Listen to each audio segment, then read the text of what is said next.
Welcome to বন্ধুরা কর্ণ সুবর্ণ official. Recently India এবং জার্মানি খুব তাড়াতাড়ি অর্থাৎ 2026-এর আগস্ট মাসে 90,000 কোটি টাকার যে একটি সাবমেরিন ডিল করতে চলেছে, যেখানে 6টি ডিজেল চালিত সাবমেরিন ইন্ডিয়া জার্মানির সঙ্গে মিলে আত্মনির্ভর ভারতের অধীনে মেড ইন ইন্ডিয়া ইনিশিয়েটিভে ভারতেই তৈরি করবে। যেটা এই প্রজেক্ট 75I যে সাবমেরিন ডিল সমুদ্রের তলায় যে চুপচাপ বসে থাকবে 3 মাস ধরে এবং 150 কিলোমিটার দূর থেকে শত্রুকে ধ্বংস করবে, এমন একটি প্রজেক্ট যার নাম হচ্ছে প্রজেক্ট 75I।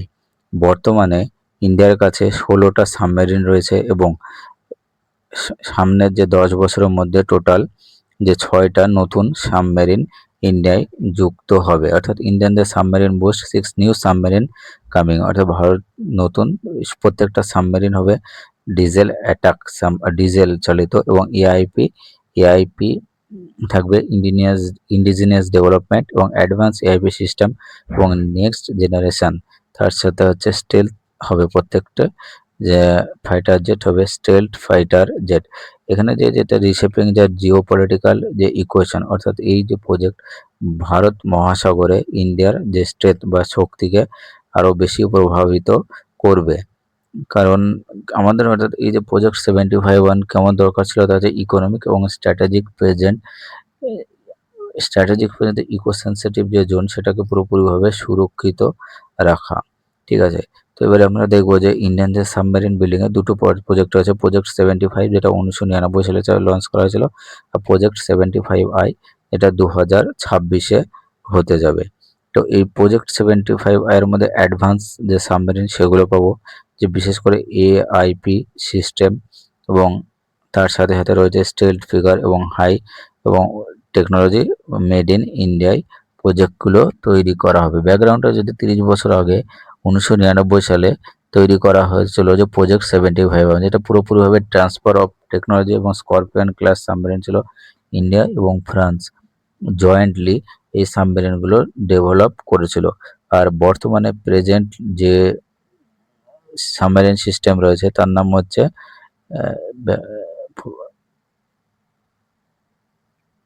প্রজেক্ট 75I, অর্থাৎ ব্যাকগ্রাউন্ডে যদি 2011 সালে স্করপিয়ন ক্লাস সাবমেরিন ছিল।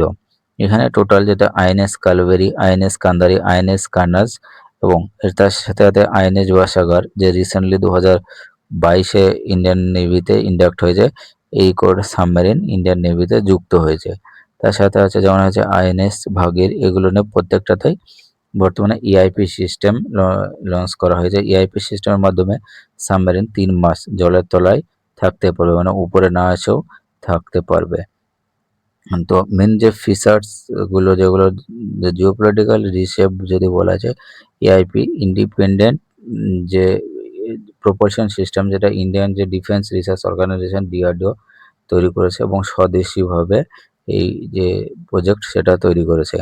এখানে যে ফিচার যেটা বললো এআইসি, তারপরে হচ্ছে ভার্টিক্যাল লঞ্চ রেঞ্জ মিসাইল, অর্থাৎ সাবমেরিন থেকেই এখন বর্তমানে ব্রহ্মোস যে ক্রুজ মিসাইল সেগুলো অ্যাটাক করতে হবে, প্লাস ল্যান্ড অ্যাটাক, অর্থাৎ আমাদের কাছে এমন সাবমেরিন ক্ষমতা রয়েছে ইন্ডিয়ান নেভির কাছে, যে যেমন K4 মিসাইল বা বারাক মিসাইল, যেটা সাবমেরিন থেকে 4000 কিলোমিটার দূরত্ব পর্যন্ত যে কোনো জায়গায় অ্যাটাক করতে পারে। তাছাড়া রয়েছে টর্পিডো সিস্টেম, এটা একটা সাবমেরিনকে থেকে আর একটা সাবমেরিনকে অনায়াসে ধ্বংস করে দিতে পারে। এবং তার সঙ্গে রয়েছে যে স্বদেশি কন্টেন্ট, অর্থাৎ এর আগে ইন্ডিয়া যতগুলো সাবমেরিন ছিল সবগুলো বিদেশ থেকে আসতো, অর্থাৎ ইন্ডিজিনাস যে কন্টেন্ট ছিল। কিন্তু বর্তমানে যে প্রজেক্টের আন্ডারে টোটাল 75% ইন্ডিজিনাস কন্টেন্ট রয়েছে। তারপরে সোনার এয়ার ডিফেন্স সিস্টেম তো রয়েছেই স্ট্রিক্ট। এবং এখানে যেটা বলা হয়েছে যে আত্মনির্ভর ভারত অধীনের হওয়ার কারণে যে এমএসএমই ইন্ডাস্ট্রি হবে এবং ইন্ডিয়ান যে ক্যাপাসিটি বিল্ডিং সেটা হবে। এবং এই যে পুরো প্রজেক্টের যে দায়িত্ব রয়েছে সেটা national institute of marine technology. ইন্ডিয়ার কেন দরকার ছিল, বর্তমানে কেন দরকার হচ্ছে যে নিউ সাবমেরিন, কারণ তোমরা জানো ইন্ডিয়ান ওশিয়ান হচ্ছে ইন্ডিয়ান ব্যাকওয়ার্ড, অর্থাৎ ইন্ডিয়ান ওশিয়ানের সুরক্ষার দায়িত্ব পুরোপুরিভাবে ইন্ডিয়ান নেভির ওপর রয়েছে। তো সেই হিসাবে ইন্ডিয়ান ওশানকে রক্ষার জন্য বা ভারতের যে টোটাল যে কোস্টাল লাইন হচ্ছে 8500 কিলোমিটার, তো সেটাকে সুরক্ষিত করার জন্য ইন্ডিয়ান নেভির যে সাবমেরিন দরকার। বর্তমানে যে ইন্ডিয়ান ওশেনে চায়না এবং আমেরিকার যে প্রেজেন্স সেটা খুবই বেড়েই চলেছে। যার কারণে ইন্ডিয়া তার যে নিজের এলাকা সুরক্ষিত করার জন্য আস্তে, আস্তে সাবমেরিন করছে। এরপরে আমাদের প্রজেক্ট 75 এর পর প্রজেক্ট 76 লঞ্চ করা হবে ইন্ডিয়ান নেভির তরফ থেকে। সেইখানে যতগুলো সাবমেরিন কেনা হবে সেগুলো সবগুলোই নিউক্লিয়ার পাওয়ারের। বর্তমানে আমাদের কাছে 4 টে নিউক্লিয়ার পাওয়ারের সাবমেরিন রয়েছে, যেগুলো নিউক্লিয়ার পাওয়ারের সাবমেরিন একবার সমুদ্রের তলায় চলে গেলে এটা অনায়াসে 1 বছর থেকে 1.5 বছর সমুদ্রের তলাতেই থাকতে পারবে। তো এটা দুটোর মধ্যে যদি আমরা কম্পারিজন দেখি যে প্রজেক্ট 75 সেটা কালভারি ক্লাস আর এটা হচ্ছে আরিহান্ত ক্লাস। প্রজেক্ট 75 সেটা আরিহান্ত ক্লাস, এগুলো ডিজেল প্রোপালশন সিস্টেম হবে। আর ডিআরডিও এখন পর্যন্ত যে নিউক্লিয়ার পাওয়ারের যে সাবমেরিন সেটা ব্রেক করতে পারেনি, টেকনোলজি ব্রেক করতে পারেনি। ইন্ডিয়ার কাছে যতগুলো নিউক্লিয়ার পাওয়ারের সাবমেরিন রয়েছে 4টে, তার মধ্যে 2টো হচ্ছে রাশিয়ার কাছ থেকে নেওয়া হয়েছে আর 2টো হচ্ছে ফ্রান্সের কাছ থেকে। আর এই ম্যাপে তোমরা দেখতে পাচ্ছ যেটা পুরোপুরিভাবে ইন্ডিয়া এবং তার সাথে যে ইন্ডিয়ান ওশেন অর্থাৎ বে অফ বেঙ্গল এবং আরবিয়ান সি, তার সাথে ইন্ডিয়ান ওশেনের পুরোপুরিভাবে যে রক্ষার দায়িত্ব ইন্ডিয়ার কাছেই রয়েছে। তো ইন্ডিয়া তার যে 2035 পর্যন্ত টার্গেট রয়েছে যে সাবমেরিনের সংখ্যা মিনিমাম 100 করতে হবে এবং তার সাথে সাথে যে ফ্রিগেট থেকে শুরু করে অন্যান্য যতগুলো যুদ্ধজাহাজ প্রত্যেকটা প্রতি মাসে 2টো করে যুদ্ধজাহাজ ইন্ডিয়ায় লঞ্চ হচ্ছে। তোমাদের যদি কম্পারিজন দেখাতে পারে যে এশিয়ার মধ্যে সবথেকে বেশি পরিমাণ যে লার্জেস্ট নেভি রয়েছে চায়নার কাছে, তারপরে ইন্ডিয়া, তারপরে রয়েছে পাকিস্তান। ইন্ডিয়ার কাছে চায়নার কাছে বর্তমানে সাবমেরিনের সংখ্যা হচ্ছে 70 আর ইন্ডিয়ার কাছে 16। চায়না দ্রুততার সাথে তাদের দেশে সাবমেরিনের সংখ্যা ক্রমশ বেড়েই চলেছে এবং ইন্ডিয়াও তার সঙ্গে সঙ্গে পাল্লা দিয়ে ক্রমশ সাবমেরিনের দিকে ইনভেস্টমেন্ট করছে এবং 2035 পর্যন্ত আমাদের যে টার্গেট রয়েছে 200 থেকে 250টা শিপস এবং 3টে এয়ারক্রাফট ক্যারিয়ার। ইন্ডিয়ার কাছে অলরেডি 2টো রয়েছে আর একটা এয়ারক্রাফট ক্যারিয়ার। তার সাথে সাথে যে রাফাল যে মেরিন এবং ইয়ামকা যে মেরিন প্রজেক্টের ওপরেও যে ডিআরডিও অলরেডি কাজ করেই চলেছে।